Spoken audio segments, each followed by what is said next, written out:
Hello, everybody. This is Gary Matheny, your host of Liberty Observatory, your podcast on YouTube that looks at all the issues as it relates to liberty. We look at the issues and we'll think about in terms of liberty. And I think that it comes natural for me because I am a man of liberty. And so in the Liberty Observatory, we look at all sorts of issues. And so today we're going to look at political issues. It's June 2025. And just a few days ago, the United States government took B-52 bombers and headed out over Iran and used bunker-busting bombs to blow out nuclear sites that have been developed by Iran. And so, of course, there's a lot of political fallout associated with that. And I would like to address some of it to help you work your way through the mishmash, because we don't really know how this is all going to wind up politically. And so the main issue is the nature and extent of the destruction by the bunker-busting bombs. You know, you have some so-called experts on one side that basically say, well, all it did was set back the nuclear development program in Iran for a few months. And you have another side that says this went right through the ventilator shaft. It is obliterated. You know, these smart bombs that they use today, they can not only hit a building, but apparently they can hit a ventilator shaft or a vent shaft if guided properly. And all intents and purposes, at least the early pronouncements from the United States government, is that it was a direct hit on the ventilator shafts, and as much damage could be done, was done by these bombs. But let me ask you this question. What is fundamentally the difference between an obliteration and a burial? We can all admit that it's under rubble. You know, whatever nuclear site that they have, it is under rubble. So it is buried. The debate seems to be whether it is obliteration. So let's just say that it's buried and not obliterated. What do you think happens when the Iranians show up with their bulldozers and every other heavy equipment they have to dig out? Don't you think that national intelligence agencies are going to see that, especially Israel? Israel has an excellent intelligence agency. And so they can't move in heavy equipment and not be seen. And if they do, why can't you just do another bombing sortie? You know, or in other words, keep it under rubble. And, you know, the more you bomb the site, the deeper the hole you're going to dig. And eventually you're going to obliterate whatever they have. But if you cut off the access to the site, what fundamental difference is there if it's buried versus obliterated? So don't get hung up in all the language as it relates to obliteration v. Buried. To me, the impact is ultimately the same, because we can always go in again if we need to and dig the hole a little deeper, so to speak. And so the next question is U.S. Congress.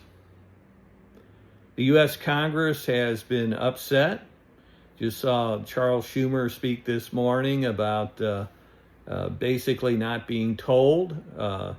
Apparently, per the War Powers Act, they're saying they need to have been told beforehand. But my opinion is you keep that circle as small as possible. And who trusts U.S. Congress not to leak a bombing sortie. And frankly, who even trusts the intelligence agencies? And so, whatever who knew what, you want the circle as small as possible. I know that if I was a bomber pilot and I was in that B-52 and somebody asked me beforehand, who do you want to know about this sortie? And what I would say is as few as people as possible. Because of national security leaks, our agencies cannot be trusted. Because of U.S. Congress, our congressmen cannot be trusted. They may have top security clearance, but when it comes to politics, you cannot trust leaking of this type of top secret information. And the last thing we want to do is put our pilots at risk and have an aborted mission to where it would not only not succeed in its mission, but it would be an embarrassment, kind of like around 1979 when Carter tried to rescue the hostages in Iran, and the helicopters flew in together. Didn't even have any conflict with the enemy. The helicopters flew in together in the Iranian desert, and they called off the mission. And so whether it's smithereens or whether buried under rubble, to me it is a win-win, because you can't trust Iran not to develop nuclear weapons. All the indications is that they were. Well, let's get a little bit deeper into the War Powers Act, because this whole episode has brought up the War Powers Act. And to me, the difference that makes a difference is if you assemble an army, then that should trigger the War Powers Act, and that means that there has to be some type of interchange between the executive branch and the congressional branch. Again, not trusting U.S. Congress, not trusting the intelligence agencies. Is kind of like whenever you make that loop bigger with the United States government, the less reliance you can have upon things not being leaked. But then we have assembling an army like Desert Storm. We assemble an army in Kuwait, and then kind of like drove Iraq back out of Kuwait. And if assemble an army, in my opinion, it triggers a War Powers Act. You should not assemble an army and then try and avoid the War Powers Act. But what about these isolated bombing sorties? What about these bombing sorties?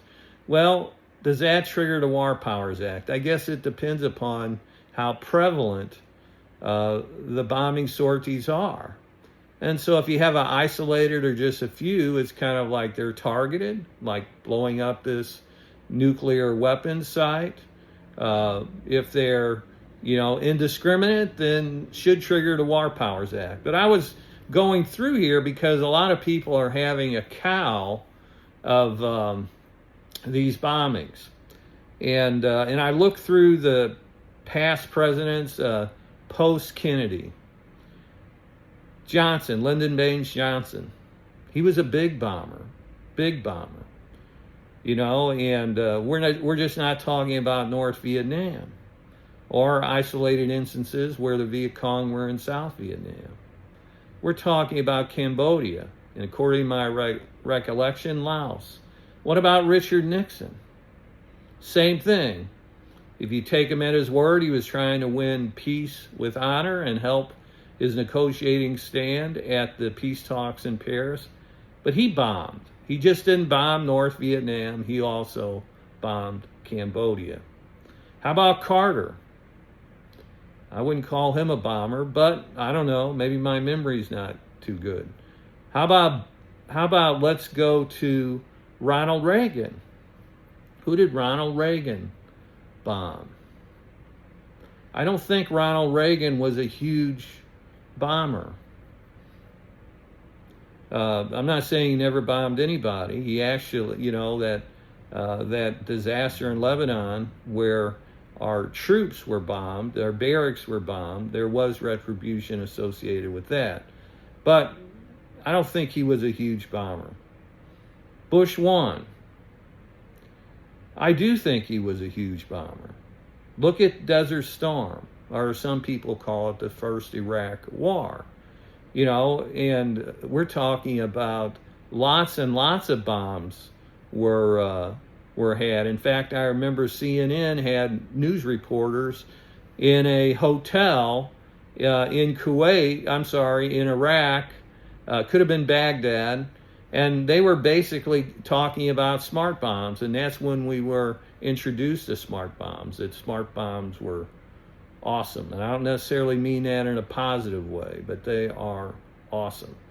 All right, so let's go to Clinton. Well, he bombed and bombed and bombed Bosnia, so he was a big bomber. Well, how about Bush 2? Well, Bush 2, we had the second Iraq War, if that's what you call it, and we had lots and lots of bombs going on all over the place, and it's a wonder that we didn't get entangled with the whole Middle East associated with that. And then we had the further complication with the Afghan War. So Bush 1 was a big bomber. Well, how about, let's move ahead to Obama. Well, Obama was a big bomber. Obama bombed Libya and bombed other places. He wouldn't hesitate to bomb one bit. So, and what about Trump 1, first term? Was he a big bomber? Didn't seem like he was. He could have did some bombing in Afghanistan, but he slowed that war down so much during his presidency that Biden was emboldened to abandon Afghanistan during his presidency. So I don't think Trump 1 was a big bomber. How about Biden? Was Biden a big bomber? I don't necessarily think Biden was a big bomber. I think, he threw a few bombs here and there. I'm not saying he never bombed, but he wasn't characterized as being a big bomber. And Trump 2, second term Trump, is he a big bomber? He had this bombing sortie into Iran, specifically addressed towards bombing nuclear weapon sites in Iran. Iran has a sworn policy, and they've been consistent about it, to destroy the USA and to destroy Israel. And so should we let somebody who is so outspoken about their policy get nuclear weapons? And so basically, when it comes to the War Powers Act, the difference that makes a difference with me is that if you assemble an army, it triggers the War Powers Act. And if you don't assemble an army, bombing may trigger the War Powers Act, depending upon how much bombing you do. The more bombing you do, the more likely the War Powers Act is triggered, and thus involvement with the U.S. Congress in deciding what to do. But I don't have a high degree of confidence in the U.S. Congress. By the time they get done fiddling around with stuff, it'll be all kind of screwed up. But anyhow, that's my thoughts. Smithereens versus buried under rubble. No real difference. Assemble an army versus bombing sorties. The question is, how much? The more it is, the more it triggers the War Powers Act. I hope this helps you work your way through all the verbiage that we've been going through. I hope you all have a good day. I hope you like, share, and subscribe, and do whatever else what you do on YouTube to make this channel grow. Thank you very much.